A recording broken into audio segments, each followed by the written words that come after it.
Bonsoir à nouveau, Madame, Monsieur. Vous l'avez constaté, nous avons des soucis techniques ce soir. Toutes nos excuses. Je vous le disais, cette édition spéciale est consacrée à une déclaration importante du ministre de la Sécurité. Nous vous proposons donc d'écouter le ministre Mamadou Sana. Depuis plusieurs mois, nos services de renseignement en collaboration avec ceux de l'Alliance des États du Sahel suivent de près un vaste réseau de déstabilisation orchestré depuis l'extérieur et dont les ramifications internes menacent notre souveraineté nationale. Nous souhaitons vous exposer les faits qui illustrent l'ampleur de ces manœuvres ainsi que les actions résolues prises pour y faire face. Il est porté à la connaissance du public burkinabé et de la communauté internationale que des individus résidant en République de la Côte d'Ivoire se sont activés dans une entreprise de subversion contre notre pays. Ces acteurs du chaos, appuyés par certains services de renseignement de puissance occidentale, sont constitués aussi bien de civils de divers profils que des militaires et anciens militaires ayant quitté le territoire national pour participer à des opérations de propagande et de déstabilisation. Grâce au suivi permanent de leurs activités, nous avons pu déjouer plusieurs tentatives de déstabilisation, aussi pernicieuses qu'incessantes. Face à ces échecs répétés, ces individus sans foi ni loi ont opté pour un énième plan. Ce énième plan consistait d'une part à signer un contrat avec des groupes terroristes baptisés les centraux et d'autre part à leur donner des formations spécifiques dans la zone du centre-est pour la prise d'objectifs qui ont été consignés dans leur contrat. Ils devraient en premier lieu mener des actions violentes contre des civils innocents, puis en second lieu s'attaquer non seulement à des institutions de la République, mais aussi à plusieurs autres points sensibles. La première attaque précurseur de cette opération était celle de Barsalgo le samedi 24 août 2024, qui consistait à massacrer le maximum de populations civiles pour créer le désarroi et le chaos au sein de ces populations et ébranler de ce fait la nation entière, facilitant ainsi l'exécution de l'action principale. Le plan prévoyait l'infiltration de plusieurs groupes terroristes. Le premier groupe, chargé de mener l'action principale à partir du 29 août 2024, était composé de 150 terroristes venus du centre-est. Ils devraient se diriger vers la zone de Sapui, puis remonter sur Ouagadougou en vue de prendre le palais présidentiel à Koulouba. Le deuxième groupe devrait attaquer la base de drones militaires pour empêcher toute riposte de nos forces. Le troisième groupe, venu du territoire ivoirien, avait pour objectif de mener des attaques dans la zone de Mangodara pour disperser nos forces combattantes. D'autres groupes devraient cibler l'aéroport pour bloquer tout renfort extérieur, notamment la pose de tout aéronef ami. Durant ces investigations, nos services de renseignement ont été alertés de l'arrestation de 2 individus suspects sans papier d'identité à un poste de contrôle à l'entrée de la ville de Niamey le 29 août 2024. Après des auditions rigoureuses, ils ont révélé être accompagnés d'un certain Akouchi qui avait déjà passé le 10 postes de contrôle. Ce dernier a été arrêté plus tard, le lendemain, le 30 août 2024, à la gare Rimbo à Niamey, alors qu'il tentait de s'échapper. Des vérifications d'identité faites, il s'est avéré que le dénommé Akouchi n'est rien d'autre que le commandant Ahmed Kinda, précédemment chef de corps des forces spéciales. Censé normalement être en stage au Maroc, il s'est révélé être le chef des opérations de toutes ces attaques tristement planifiées. Les 2 individus suspects se sont révélés être en réalité 2 chefs terroristes, nommés Ousmane Abdoulaye et Amadou Idrissa. Toutes ces arrestations ont permis de dénouer une grande partie du complot et de mieux comprendre les manœuvres visant à déstabiliser notre nation. Ils ont été transférés plus tard au Burkina Faso. Une opération spéciale antiterroriste a été dès lors immédiatement lancée en lien avec ces projets de déstabilisation. Les premières investigations ont révélé que ce complot était orchestré par des ressortissants burkinabés résidant à l'étranger, dont M. Aziz Diallo, ancien maire et député de Dori, travaillant actuellement en Centrafrique au compte d'un organisme international. Il est l'un des cerveaux présumés de cette conspiration. Sous le nom de code Ahmed le Centro, il est en contact avec un groupe terroriste de l'État islamique au Grand Sahara, EUGS, à travers un de ses oncles installé dans la ville de Dori. 2. M.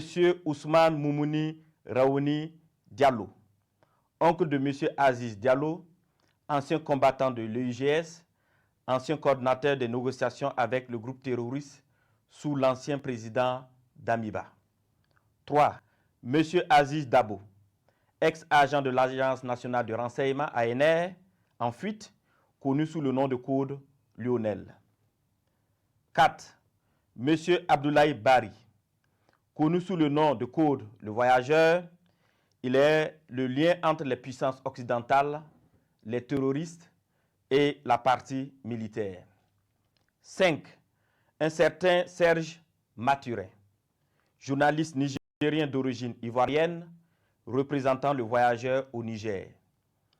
Il a hébergé le commandant Ahmed Kinda la nuit du 29 août 2024 pour lui permettre de s'échapper et devrait faciliter également l'infiltration de tout le commando à l'est du Burkina Faso.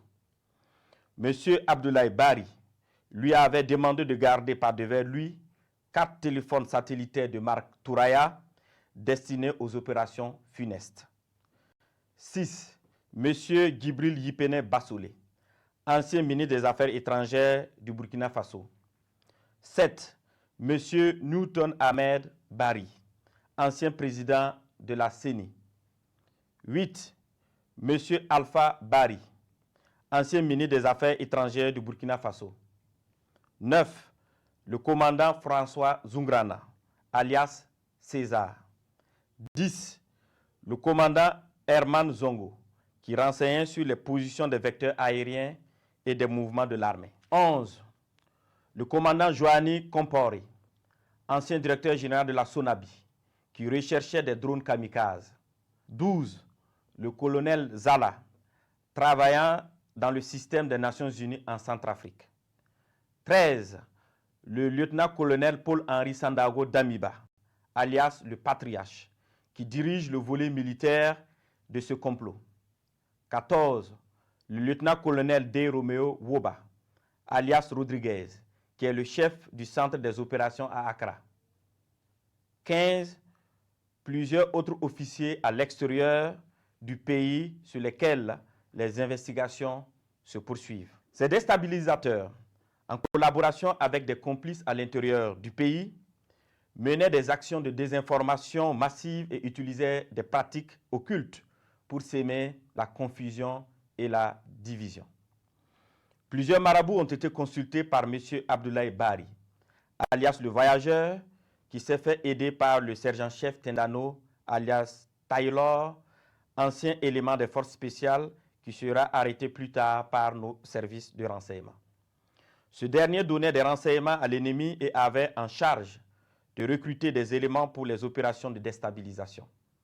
Il a en outre pris contact avec son père, marabout très connu dans la zone de Bogandé, afin qu'il travaille à ce que les infiltrations des terroristes se passent très bien.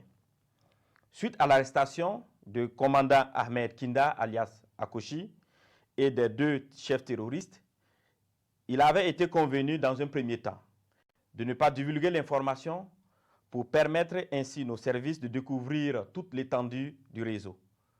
Les communications interceptées ont révélé l'implication de plusieurs opérateurs économiques dans le complot. Des enregistrements de ces communications seront bientôt diffusés au public dans les prochains jours. D'autres leaders de la société civile participant aux échanges via un groupe WhatsApp dénommé IB Dégage sont également impliqués dans cette vaste entreprise. La plupart des réunions de planification se menaient au Ghana, dans le quartier Ashimota, à l'hôtel Jidi Lodge à Accra. Certaines autres réunions se menaient à Tamale, en présence de M. Abdoulaye Bari, alias le voyageur, et du lieutenant-colonel D. Romeo Woba, alias Rodriguez. Dans un second temps, il avait été convenu que le commandant Ahmed Kinda, alias Akouchi, le sergent-chef Tendano, alias Taylor, et les deux chefs terroristes, accompagnés de l'une de nos équipes, montrent le site de stockage de leurs équipements et de leurs matériels divers. Ce lieu, sous la garde des terroristes à la solde du commandant, a été localisé non loin de la ville de Tenkodogo. Une fois sur place, ceux-ci ont tenté de s'échapper, mais des échanges de tirs sont suivis, au cours desquels ils ont été neutralisés en sus de plusieurs autres terroristes. Les autres déstabilisateurs, loin d'abandonner leur funeste entreprise, ont décidé de peaufiner un nouveau plan lors d'une réunion qui doit se tenir normalement au Nigeria le 27 septembre 2024. Il s'agira pour eux de recruter de nouveaux terroristes, en sus de recruter 500 mercenaires en provenance d'un pays européen pour des attaques à grande échelle à Ouagadougou visant à semer la terreur. Toujours dans leurs prévisions, ils ont décidé de tuer tous ceux qui s'opposeraient à leur action en faisant référence aux populations dans le cas où elles se révolteraient. Ainsi, pour préserver leurs familles et leurs proches de toutes les représailles des populations contre eux, ils ont décidé que chacun d'eux exfiltre sa famille et ses proches avant le début de leur opération. Grâce aux informations recueillies, nous avons pu identifier les participants prévus à cette réunion de coordination à venir au Nigeria, parmi lesquels devraient figurer 1. Le commandant Ahmed Kinda, alias Akouchi. 2. M. Abdoulaye Bari, alias le voyageur. 3. L'ancien DG adjoint de l'ANR, radié des cadres des forces armées nationales, M. Ouedraogo Sekou. Le lieutenant-colonel D. Romeo Woba, alias Rodriguez, ainsi que des personnes issues de ce pays frère qu'est le Nigeria, qui sont impliquées dans cette sinistre entreprise. Tous devraient faire jonction avec M. Gibril Yipene Bassolé et certains éléments des services de renseignement occidentaux. Fort de ces informations avérées et au regard de la gravité extrême de ces actes, il a été décidé de maintenir l'opération spéciale afin de neutraliser toute personne qui tenterait de semer le chaos dans notre pays. Des instructions fermes ont été données pour rétrocéder au service de renseignement burkinabé l'ensemble des dossiers initialement judiciarisés afin de reprendre les auditions. À l'endroit des familles et des proches de ces terroristes, il leur est conseillé de les dénoncer, de les dissuader de poursuivre dans cette voie destructrice et de se départir formellement de toute action subversive. À l'endroit des familles et proches de ces terroristes, il leur est conseillé de les dénoncer, de les dissuader de poursuivre dans cette voie destructrice et de se départir formellement de toute action subversive. La récréation est terminée. Je répète, la récréation est terminée.